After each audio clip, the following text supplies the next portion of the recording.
ज्ञान YouTube channel में जुड़े हुए सभी सत्संगी जनों एवं प्रबुद्ध श्रोताओं का स्वागत है। सभी का अभिनंदन है और सभी को मेरा प्रेम पूर्वक जय शिव जय शिव। योग दर्शन के पिछले आख्यान में जो विभूतियां हैं उनके बारे में कुछ बताया गया। दरअसल ये विभूतियां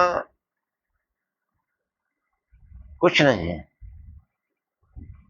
असली जो वस्तु है वो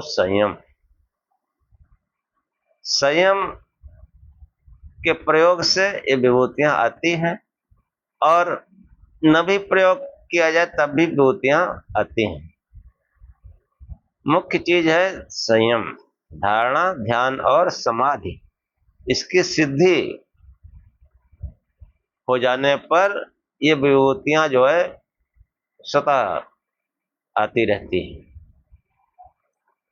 और विभूतियां किस किस प्रकार की आएंगी इसको जो है महर्षि पतंजलि ने बताया। नहीं आगे चलकर लोग पता नहीं क्या क्या बताने लगेंगे। तो उन्हीं विभूतियों के आख्यान को आगे बढ़ाते हुए आज का आख्यान आरंभ करते हैं।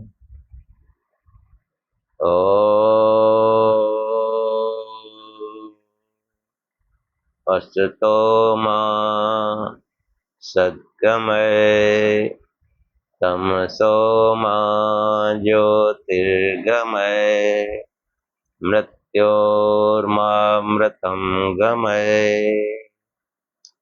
हे परम गुरु, हे परमात्मा, हमें असत्य से सत्य की ओर ले चलो, अंधकार से प्रकाश की ओर ले चलो तथा मृत्यु से अमरता की ओर ले चलो। योग दर्शन में जो विभूतियां हैं उनको आगे बढ़ाते हुए कि जो है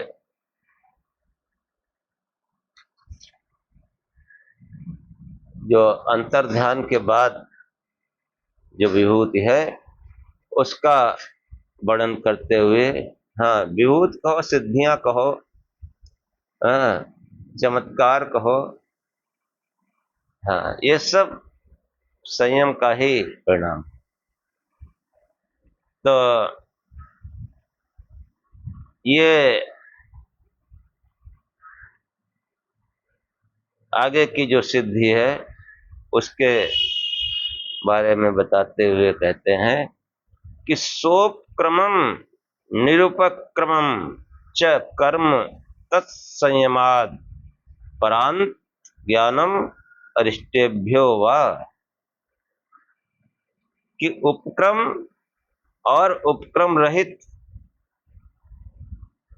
और कर्म होते हैं। दो प्रकार के कर्म होते हैं, उपक्रम सहित और उपक्रम रहित। उनमें, उन कर्मों में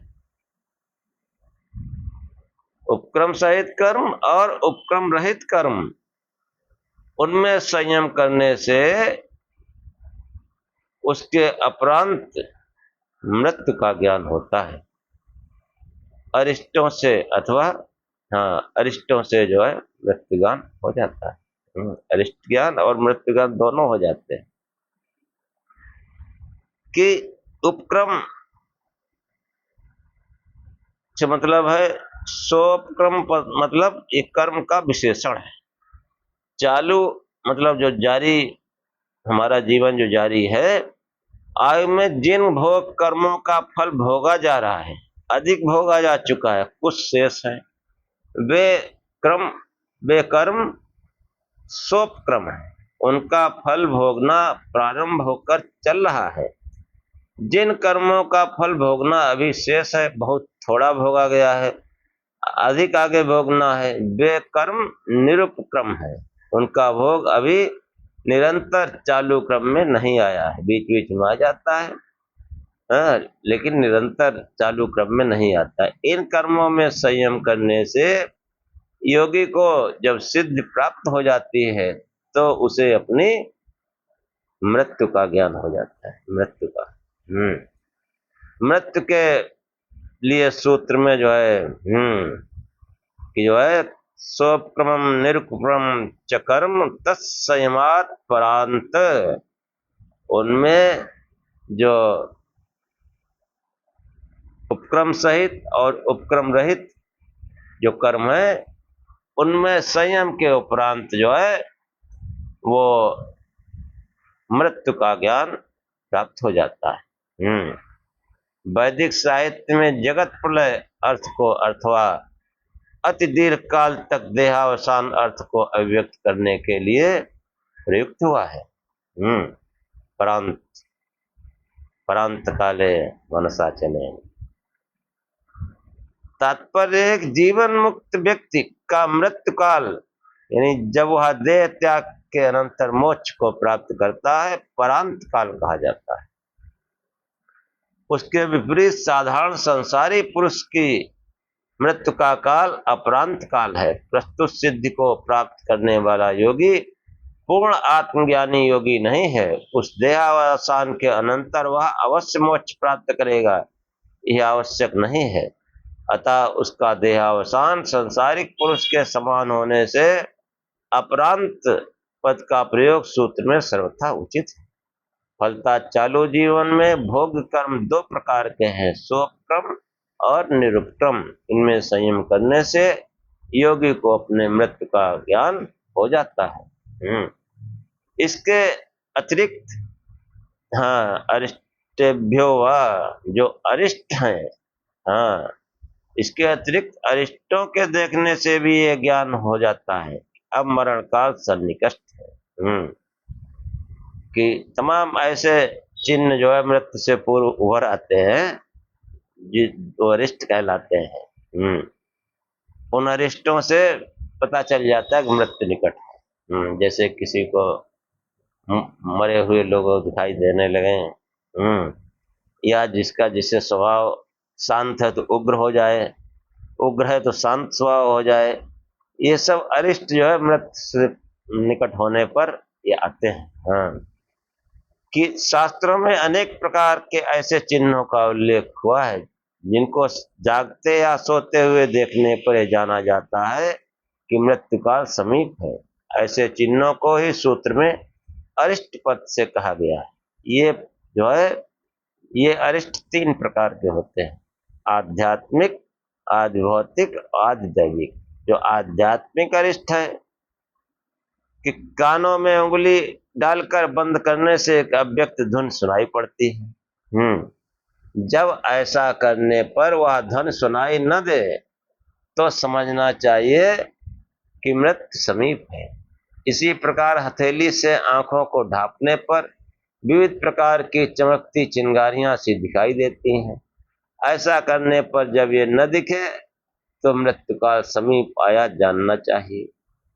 अनेक व्यक्तियों का मरण काल समीप आने पर स्वभाव बदला हुआ प्रतीत होता है।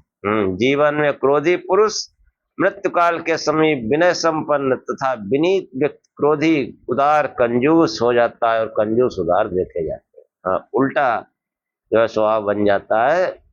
ये सब ऐसे ही अन्य चिन्ह जो है आध्यात्मिक अरिष्ट की सीमा में आते हैं। आध्यात्मिक अरिष्ट। और दूसरा है आधिभौतिक अरिष्ट।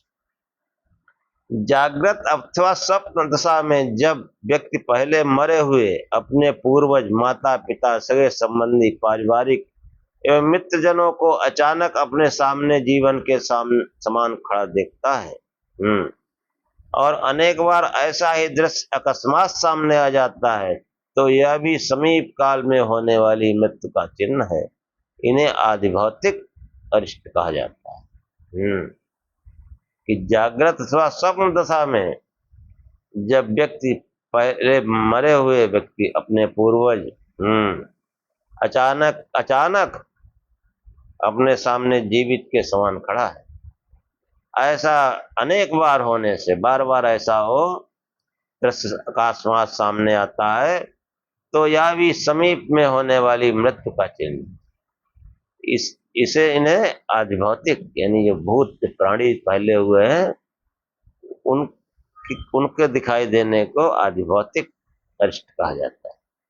आधिदैविक अरिष्ट सोते या जागते अकस्मात स्वर्गीय दृश्यों का देखना, स्वर्गीय दृश्यों का देखना, सिद्ध पुरुषों का देखना, अचानक कुछ भयावह अनजानी अनदेखी विचित्र सी मूर्तियां को दिखाई देना, जिनको प्रायः साधारण जन यमदूत कहते हैं या समझते हैं, आसन्न मृत्यु का द्योतक है। इस प्रकार के चिन्हों की गणना आधिदैविक अरिष्टों में की गई। हाँ, कि जो है वो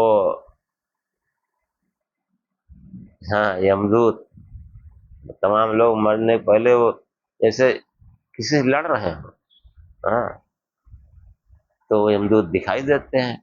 ये जो है अरिष्ट है। पहला संयम द्वारा मृत्यु का ज्ञान केवल योगी को होता है और दूसरा अरिष्टों से होने वाला योगी अयोगी दोनों का ज्ञान होता है। पहला जो है ज्ञान कि जो है मृत्यु काल का ज्ञान अपने जो है सोपक्रम और निरुपक्रम कर्मों में संयम करने से होता है, वो योगी को ही हो सकता है। और ये जो अरिष्ट हैं मतलब आदिभौतिक और आधिदैविक अरिष्ट, ये योगी और अयोगी दोनों को होते हैं। पहला अरिष्ट केवल योगी को होता है क्योंकि वो संयम से वो करता है, और दूसरा जो है वो योगी को भी होता है और अयोगी को भी होता है।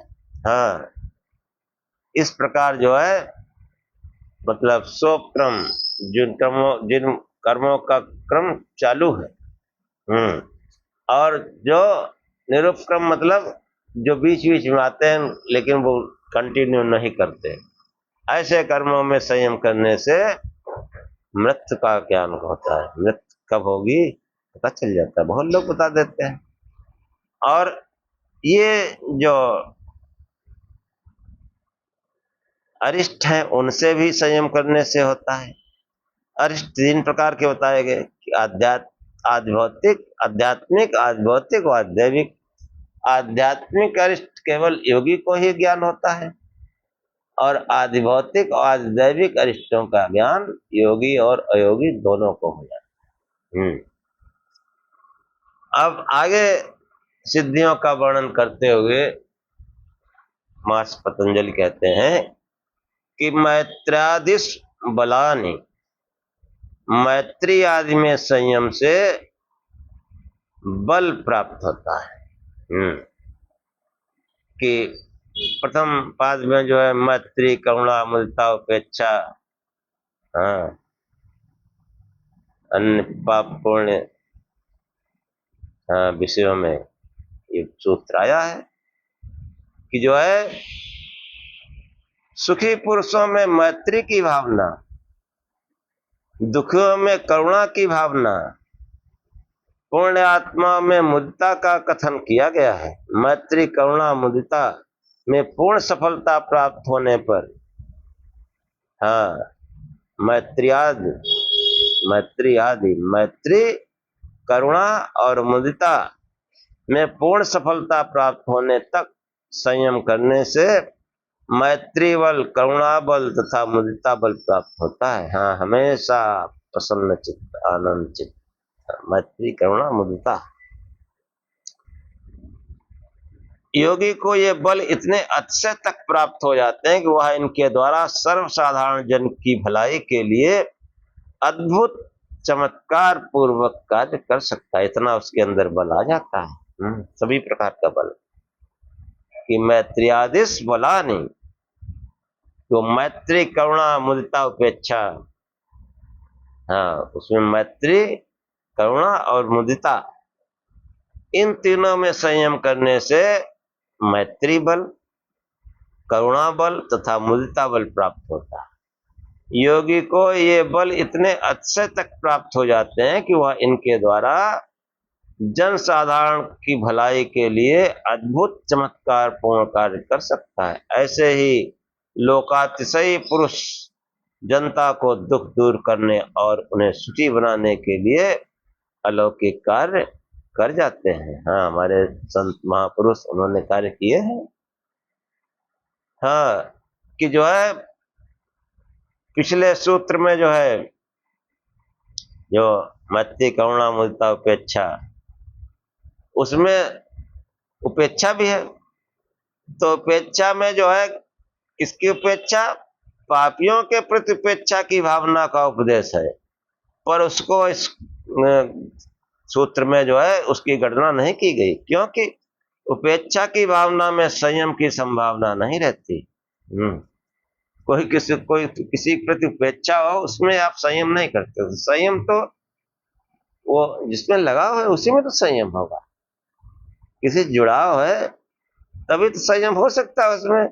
और जब उपेक्षा है किसी की, तो उसमें तो मन ही नहीं लगेगा, चित्त ही नहीं लगेगा, उसमें संयम नहीं हो सकता। इसीलिए वो जो मैत्री करुणा मुदिता उपेक्षा जो अध्याय 1 समाजवाद में जो 33 नंबर सूत्र है उसमें आया है। तो यहाँ पर तीन ही भावों को रखा गया, मैत्री करुणा मुदिता, और उपेक्षा को नहीं रखा गया, क्योंकि उपेक्षा में जो है संयम नहीं हो सकता है। कि पापियों के प्रति उपेक्षा की भावना का जो उपदेश है प्रथम अध्याय में, उसकी गणना सूत्र में उपेक्षित नहीं, क्योंकि उपेक्षा की भावना में संयम की संभावना नहीं है। जो उपेक्षित हो गया, त्याज्य परिहार्य हो गया, वहां संयम संभव नहीं, इसमें उदासीनता का भाव रहता है। हाँ, संयम की जो है वो प्रवृत्ति के अनुरूप है नहीं, संयम तो उसमें जुड़ना होता है, उपेक्षा में उसको त्याग दिया समझो। अतः यहाँ मैत्री करुणा मुदिता, इन्हीं में ही संयम को सीमित समझना चाहिए। हाँ, और फिर जो है बल के संबंध में जो है विभूति का जो है प्रसंग में बताया गया कि जो है कि बलेषु हस्त बलादीनि, हाँ, कि जो है बलों में तदनुरूप संयम करने से हाथी के समान बल आदि प्राप्त हो जाते हैं। हाँ, योगी जिन बल में साक्षात्कार पर्यंत संयम करता है उसी के समान बल योगी में आ जाता है। हाथी के बल में संयम करने से हाथी के समान बल, सिंह के बल में संयम करने से सिंह के समान बल, गरुड़ के बल में संयम करने से गरुड़ के समान, वायु में बल संयम करने से वायु के समान बल योगी को प्राप्त कर लेता है। और इसके अनंतर आचार्य कहते हैं कि प्रवृत्त्यालोकान्यासात् सूक्ष्म व्यवहित विप्रकृष्ट ज्ञानम, कि प्रवृत्ति के आलोक प्रकाश में न्यास स्थापना से, देखो प्रकाश स्वरूप से ध्यान करो, देखो सब चीजें अपने आप आती हैं। कि आलोक यानी प्रकाश, प्रवृत्त्यालोक न्यासात्, प्रवृत्ति के आलोक यानी प्रकाश में न्यास यानी स्थापना करने से, संयम करने से सूक्ष्म व्यवहित व्यवधान युक्त तथा विप्रकृष्ट दूरस्थ स्थित वस्तुओं का ज्ञान हो जाता है। प्रथम पाद के 35-36 सूत्र में मन की स्थिरता करने वाली प्रवृत्तियों का निर्देश है। वहां पहली प्रवृत्ति विषयवती प्रवृत्ति उत्पन्ना मनसा स्थिर निबंधनी आया है कि जो है विषयवती, और दूसरी ज्योतिषमती प्रवृत्ति बताई गई। ज्योतिषमती प्रस्तुत सूत्र में दूसरी प्रवृत्ति का अतिदेश है। ज्योतिषमती प्रवृत्ति के आलोक में संयम की स्थापना से, अर्थात साक्षात्कार पर्यंत संयम करने से सूक्ष्म पदार्थों का ज्ञान हो जाता है। ऐसे सूक्ष्म पदार्थ जिनको बाह्य इंद्रियां ग्रहण नहीं कर सकती, जिनको बाह्य इंद्रियां नहीं देख सकती हैं, लेकिन ज्योतिषमती प्रवृत्ति के संयम करने से वो प्रत्यक्ष हो जाते हैं। उस दिव्य आलोक का संपर्क योगी सूक्ष्म पदार्थों के साथ स्थापित करके उनका प्रत्यक्ष कर लेता है। इसी प्रकार व्यवहित भीत आदि से ढके हुए दूर देश में स्थित पदार्थों का योगी प्रत्यक्ष कर लेता है। कोई चीज भीत मतलब कोई बीच में दीवार है, योगी संयम करने से विषयपति प्रवृत्ति उत्पन्ना ज्योतिषमती, उस ज्योतिषमती उसमें संयम करने से, ज्योति स्वरूप से ध्यान करने में धारणा ध्यान समाधि होगा। उससे क्या होता है कि जो बहुत दूर है, यहाँ निगाह नहीं पहुंच सकती, उसको भी देख लेगा। या बीच में कोई अवरोध है, जैसे कोई दीवार है, दीवार के उधर कोई पदार्थ है, तो योगी जो है वो ज्योतिषमती प्रवृत्ति में संयम करने से उसका भी ज्ञान कर लेता है।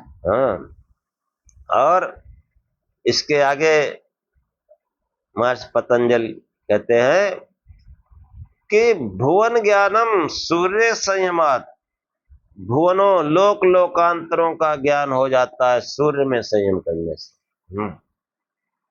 सूर्य में संयम करने से लोक लोकांतर का ज्ञान हो जाता है। कैसे हो जाता है कि जितने लोक लोकांतर बने हैं उनकी मूल में तो सूर्य ही है। सूर्य से ही कभी कोई छोटा सा भाग अलग हुआ तो वो 9 ग्रह बन गए और उसी में पृथ्वी बन गई, और उस पूरा सौर मंडल है, वो सौर मंडल ही वास्तव में ब्रह्मांड है। ये सौर मंडल ही वास्तव में ब्रह्मांड है, और इस ब्रह्मांड का मूल वो सूर्य है, आदित्य। उस सूर्य में जब संयम कोई करता है और संयम की सिद्धि तक संयम करता रहता है, तो वो जो है भुवनों यानी लोक लोकांतरों का ज्ञान हो जाता है। लोक लोकांतर, सूर्य मतलब प्रकाश स्वरूप, उसमें ध्यान करो सूर्य दिखाई देगा। संयम करते रहो तो पहले तो वो अंदर के जो लोग हैं, भू भुआ मा जना तपा सत्यम, इनका ज्ञान होगा। यही तो ज्ञान है लोगों का। जहाँ मूलाधार जागृत हुआ, भूलोक का ज्ञान होने लगेगा और बढ़ेंगे भुआ लोग। कि जो है भू मतलब पृथ्वी लोग, भुआ मतलब अंतरिक्ष लोग, स्वा मतलब द्विलोक। ऐसे ही लोक लोकांतरों का ज्ञान हो जाता है। भुवन ज्ञानम सूर्य संयमात, सूर्य में संयम करने से तत्संबंधी अन्य लोक लोकांतरों का ज्ञान योगी को हो जाता है। सूर्य केंद्र स्थित ग्रह है, अन्य ग्रह नक्षत्र आदि जो इससे संबद्ध है उनका ज्ञान सूर्य में संयम से हो जाता है। सूर्य की स्थित गति आदि का साक्षात ज्ञान हो जाने पर उन नक्षत्र ग्रह आदि का और उनकी गति स्थित का भी ज्ञान हो जाता है, जिनकी गति स्थित आज सूर्य की गति स्थित आदि पर अवलंबित है। अवलंबित है। सभी ग्रह जो है काहे पर अवलंबित है? सूर्य पे। सौर मंडल में के ग्रह जो है उनका सबका ज्ञान हो जाता है। और इसके बाद चंद्र तारा व्यूह ज्ञानम, चंद्र में संयम करने से, चंद्रमा में संयम करने से ताराओं की स्थिति का ज्ञान होता है। विभिन्न लोक लोकांतरों के लिए प्रयुक्त प्रस्तुत संयम में भुवन सूर्य चंद्र तारा ध्रुव पदों का प्रयोग हुआ है। इनके वास्तविक अर्थ और उसकी सीमा में कितने लोकों का समावेश है यह जानना आवश्यक। कि जो है तमाम ये लोक लोकांतर जो ग्रह है उसके अलावा, जैसे चंद्रमा है तो सूर्य का वो उपग्रह है। ऐसे ही जो है तमाम पदों का जो है प्रयोग हुआ है। तो आगे बताते हैं कि चंद्र में संयम करने से ताराओं की स्थिति का ज्ञान हो जाता है। चंद्र तारा व्यूह ज्ञानम, तारा व्यूह क्या है कि ध्रुवे तद गति ज्ञानम, ध्रुव में संयम करने से उनकी गति का ज्ञान होता है। उनकी जो है गति का ज्ञान होता है। और ये भुवन भी है, ग्रह भी है। सूत्र में तत्पद से प्रसंगानुसार ताराओं का ग्रहण होता है। ध्रुव में संयम करने से ध्रुव तारा है, तो वो जो है उसमें संयम करने से ताराओं की गति का ज्ञान हो जाता है। कौन सा तारा किस काल में कहाँ गति कर रहा है, तब प्रत्यक्ष अवलोकन से वह किस राशि किस नक्षत्र में चल रहा है दिखाई दे रहा है, इसका यथार्थ ज्ञान हो जाता है। और फिर नाभि चक्र का काय व्यूह ज्ञानम, नाभि चक्र में संयम करने से नाभि चक्र, नाभि चक्र मतलब मणिपूरक, उसमें संयम करने से शरीर के अंगों की रचना का और सन्निवेश का बोध होता है। व्यूह पद में शरीरांगों की रचना और उनके यथास्थान सन्निवेश, इन दोनों बातों का समावेश है। नाभि चक्रे काय व्यूह ज्ञानम, व्यूह, हाँ व्यूह पद जो है वो शरीर के अंगों की रचना और उनका यथास्थान सन्निवेश, इन दोनों बातों का समावेश है। हाँ, शरीर के मध्य में नाभि चक्र है। योग की परिभाषा में इसे मणिपूरक कहते हैं। हाँ, मणिपूरक बोलते हैं। इस स्थान में 10 दिशाओं की ओर पंखुड़ियां खिलती हैं, जिनसे संबंध की कल्पना शरीर के अन्य सभी ओर के अंगों के साथ की गई है। यहाँ संयम करने से योगी को शरीर के अंगों की रचना और सन्निवेश का यथार्थ ज्ञान हो जाता है। योगी जान लेता है कि अमुक अंग की रचना कैसे हुई और शरीर में कहाँ स्थित।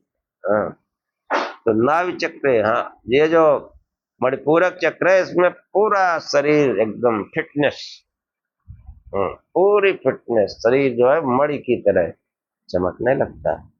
नाभि चक्र काय व्यूह ज्ञानम, नाभि चक्र में संयम करने से शरीर व्यूह का ज्ञान हो जाता है। और इसके बाद कंठकूप च्युत पाशा निवृत्ति, कंठकूप में संयम करने से भूख प्यास की निवृत्ति हो जाती है। कंठकूप मतलब विशुद्ध चक्र। लोक में कूप का अर्थ कुआं होता है, यहाँ तात्पर्य नीचे की ओर से गर्त समान स्थान से है, जिसमें नीचे की ओर सुनिए जिह्वा की जड़ में एक तंत्र सा जुड़ा हुआ दिखाई देता है, जिससे नीचे की ओर का स्थान कंठ कहलाता है। उससे भी नीचे ओर जाता हुआ गड्ढा सा छेद है, वहां कूप है। इसे मिलाकर कंठकूप कहा जाता है। यहाँ संयम करने से योगी को भूख प्यास की बाधा नहीं रहती। ऐसी स्थिति को प्राप्त कर योगी अधिकाधिक समय तक समाधि अवस्था में रह जाता है। हाँ, भूख प्यास नहीं रहती कंठकूप में ध्यान करने से। कंठकूप मतलब विशुद्ध चक्र। हाँ, और ये सब जो मैं बता चुका हूँ, संयम, धारणा, ध्यान और समाधि। धारणा करो और ध्यान करो। हाँ, मतलब आसन मार के बैठ जाओ और उस प्रकाश स्वरूप से ध्यान करो, बस और कुछ नहीं करना। फिर ये ज्यों ज्यों ध्यान ऊपर बढ़ता है कि वो जो है जब नाभि चक्र में आया तो शरीर भी का ज्ञान हो गया। नाभि चक्र मतलब मणिपूरक चक्र, कंठकूप यानी विशुद्ध चक्र। विशुद्ध चक्र में, क्योंकि भूख प्यास तो यहीं से लगती है, जिह्वा से और गले से। वो जो है भूख प्यास भी उससे भी निवृत्ति हो जाती है। वो जो है बाधा नहीं पहुंचाती योगी के जीवन में। कि जो है कंठकूपे च्युत पिपासा वृत्ति। हाँ, और फिर मेन वही है कि आसन मार के प्रकाश स्वरूप से ध्यान करते रहो, ये सब सिद्धियां जो है वो आती रहती हैं। सब विभूतियां आती रहती हैं, प्रकट होती रहती हैं। ज्यों ज्यों ध्यान ऊपर बढ़ता है क्यों तो ये सिद्धियां प्रकट होती हैं, विभूतियां आती हैं। तो ये जो है नाभि चक्र से काव्यों का ज्ञान होता है, और कंठकूप में जो है क्षुधा पिपासा बनी भूख प्यास जो है फिर वो नहीं सताती। भूख प्यास नहीं सताती, अपने काम में लगा हुआ है। जब टाइम मिलेगा तो पानी पी लिया जाएगा, जब टाइम मिलेगा तो खाना खा लिया जाएगा। कूर्म नाड्याम स्थैर्यम, कूर्म नाड़ी, कूर्म, कूर्म नाड़ी में संयम करने से स्थिरता प्राप्त होती है। कूर्म नाड़ी समझ रहे होंगे। कूर्म नाड़ी, कूर्म नाड़ी है ये यहाँ पर, आज्ञा चक्र से थोड़ा नीचे समझ लो, क्यों कूर्म नाड़ी से ही जो है ये हमारे पलक झपकते हैं। प्राणों का वर्णन आया तो उसमें जो है प्राणपान व्यान उदान समान नाग कूर्म, जो कूर्म नाड़ी है जिससे हमारे पलक झपकते हैं, तो इसमें संयम करने से स्थिरता प्राप्त होती है। कि कूर्म नाड़ी में संयम करने से स्थिरता प्राप्त होती है, नहीं समाधि और चित्त वृत्ति निरोध में वो स्थिरता आ जाती है कि वो फिर वो अवस्था बराबर बनी रहती, हटती नहीं है। कंठकूप में के अधोभाग में नाड़ी सुषुम्ना, नाड़ी स्थान कूर्म के समान बैठा दिखाई देता है। यहाँ संयम करने से स्थिरता प्राप्त होती है। ये स्थिरता देह चित्त वृत्ति निरोध एवं ध्यान आदि विषय समझनी चाहिए। हाँ, कि देह में स्थिरता, चित्त में स्थिरता, वृत्ति निरोध में स्थिरता और ध्यान आदि में स्थिरता। ध्यान पहले ध्यान इधर उधर हो जाता है, लेकिन कूर्म नाड़ी में संयम करने से ये विशुद्ध चक्र से थोड़ा सा ऊपर, ये जो है इसमें संयम से जो देह निश्चल निश्चेष्ट हो जाने से योगी अभ्यास के लिए पर्याप्त समय तक आसीन रहने में समर्थ हो जाता है, तथा चित्त वृत्ति में स्थिरता आने से निरोध अविकल चलता रहता है, हिलता डुलता नहीं है। इससे ध्यान आदि में भी स्थिरता का लाभ होता है। और जो जो जैसा हमारे आचार्य ने बताया और जैसा मतलब जो है आगे बताया गया, मुख्य ही ध्यान है, इसी में संयम करने की जरूरत है, इसी में धारणा ध्यान की जरूरत है, इसी से ध्यान लगेगा, इसी से समाधि होगी। तो आगे जो है महर्षि पतंजलि कहते हैं कि मूर्ध ज्योति सिद्ध दर्शनम, मूर्ध ज्योति में ध्यान करने से सिद्धों का दर्शन होता है। सिर के दोनों कपालों के बीच में एक छोटा सा स्थान है, जहां खाल के नीचे कपाल स्थान, हड्डी नहीं हो, ब्रह्मरंध्र, मूर्ध ज्योति मतलब ब्रह्मरंध्र में जो है उस ज्योति का ध्यान करना चाहिए। कुछ लोग जो है महान योगी यहाँ पर ध्यान करने कहते हैं, कुछ यहाँ पर कहते हैं कूर्माड्याम, यहाँ मान लो, चाहे कूर्मनाडी मान लो, चाहे मूर्ध ज्योति मान लो, इसको मूर्धा। सिर के दोनों कपालों के बीच एक छोटा सा ऐसा स्थान है जहां खाल के नीचे कपालास्थि नहीं है। दोनों कपालों के बीच मस्तिष्क के दोनों भाग ऐसे जुड़े होते हैं जैसे ऊपर की कपालास्थि, ऊपर के कपालास्थि रहित स्थान के ठीक नीचे की ओर मस्तिष्क के जोड़ के मध्य में एक रिक्त स्थान है जिसमें हल्के पीले रंग का गाढ़ा तरल पदार्थ भरा रहता है। इसी प्रदेश का नाम मूर्धा है। यहाँ एक ज्योति का निवास है। ये ज्योति बिजली के बल्ब तथा प्रदीप प्रकाश के समान चमकती वस्तु नहीं है, ये चेतन आत्म तत्व है। ये चेतन आत्म तत्व है जो देह का अधिष्ठाता है। परमात्मा सर्वत्र व्याप्त है, वो यहाँ भी है। या देह में रहते हुए जीवात्मा के घर में परमात्मा का अस्तित्व है। सूत्र में मूर्धा स्थित ज्योति से देह के अधिष्ठाता चेतन आत्म तत्व का निर्देश है। यहाँ संयम करने से सिद्ध दर्शन का तात्पर्य यही है कि ऐसे अभ्यासी योगी को आगे का अपेक्षित योग मार्ग दिव्य एवं अज्ञात रूप में स्वतः प्रतिभाग होता रहता है। इसी स्थिति को सिद्ध दर्शन के रूप में बताया गया है। वह सिद्ध दिव्य आत्मा अपने सहयोग से ऐसे योगी के लिए अगले योग मार्ग को प्रशस्त करते हैं। इस संयम की सफलता पर योगी में एक दिव्य प्रतिभा जागृत हो जाती है, जिसके प्रभाव से योगी उन सब स्तरों को पार कर लेता है जो अन्य प्रदेशों में संयम के फलस्वरूप प्राप्त होते हैं।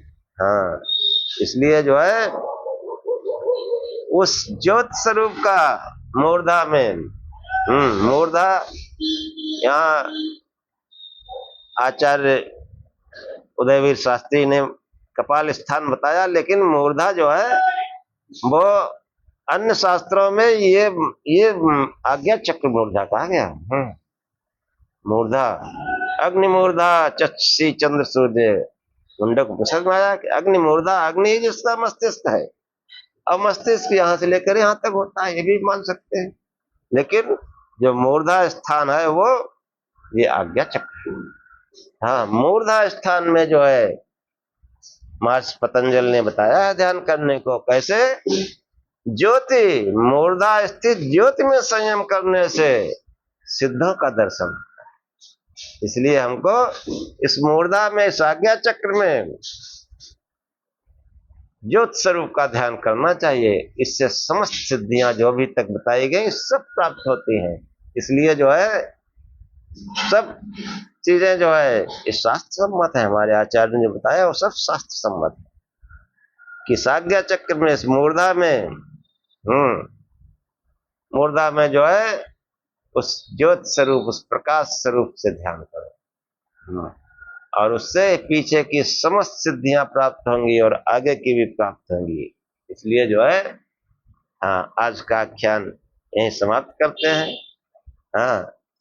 खूब शिव शिव जपो और प्रकाश स्वरूप से इस मूर्धा यानी आज्ञा चक्र में ध्यान करो। बाकी कुछ नहीं, बाकी सब हो जाएगा।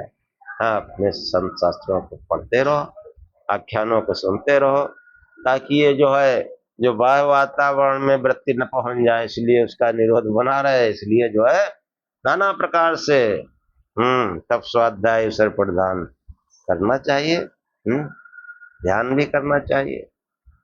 और ध्यान मूर्ध ज्योति सिद्ध दर्शन, मूर्ध ज्योति, इसमें जो है ज्योति स्वरूप ध्यान करने से सभी सिद्धों के भी दर्शन होते हैं। जो योगी जन, जो मुक्त पुरुषों के भी दर्शन होते हैं, मार्ग प्रशस्त करते हैं और आत्म साक्षात्कार की सिद्धि भी हो जाती है। तो आज का आख्यान ही समाप्त करते हैं। ओम सहनाववतु सहनौ भुनक्तु सह वीर्यं करवावहे तेजस्विनावधीतमस्तु मा विद्विषावहे। ओम शांति शांति शांति। हे परमात्मा, हम दोनों श्रोता और वक्ता की साथ साथ रक्षा करें, साथ साथ पालना करें। हम दोनों जो है साथ साथ बल को बढ़ावें, पुरुषार्थ करें, पराक्रम करें। हमारा पढ़ा पढ़ाया एक साथ तेजस्विता को प्राप्त करें, हम आपस में द्वेष न करें। हे परमात्मा, हम दोनों को दैहिक, दैविक, भौतिक तीनों प्रकार की शांति प्राप्त हो, तीनों प्रकार के दुखों से अत्यंत निवृत्ति हो। ओम शांति शांति शांति। जय श्री।